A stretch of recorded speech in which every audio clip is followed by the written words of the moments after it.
Hey everyone, this is Tim from Your Six Studios. Today in this video, I'm going to show you how to get 120 hertz on your Xbox Series X or S. So just on the home screen here, let's go up to the top, go to Settings.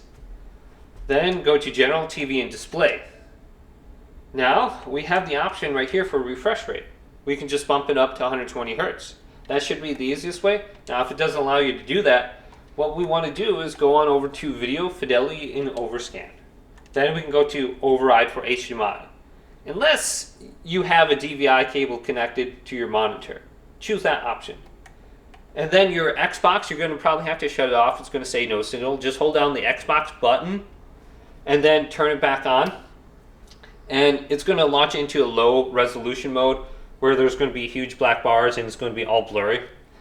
And all these settings under here are going to be reset. So you have to come back to this section right here.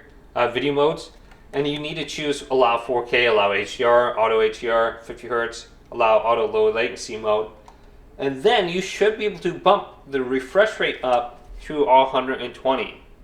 Now, if you are on a special TV, like LG TV, Sony TV, I think most of the TVs, I should say, you have to plug it into HDMI slot 3 or 4. You just look at the back of the TV, it will say 120 hertz. If you have it plugged into HDMI 1 or 2, that is only going to support 60 hertz, and that's why you can't get 120. So make sure you do that.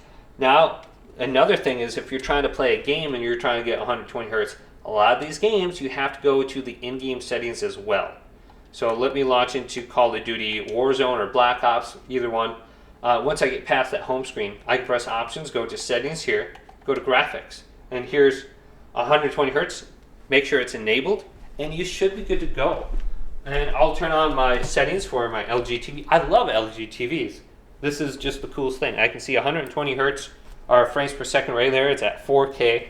HDR is on, black stabilizer, and I love this TV for gaming. It was only like $400. 4K, 120 hertz. So hopefully this video did indeed help you out. If it did, leave it a big thumbs up. And subscribe to my channel down below for more tech videos coming up next on Your Six Studios.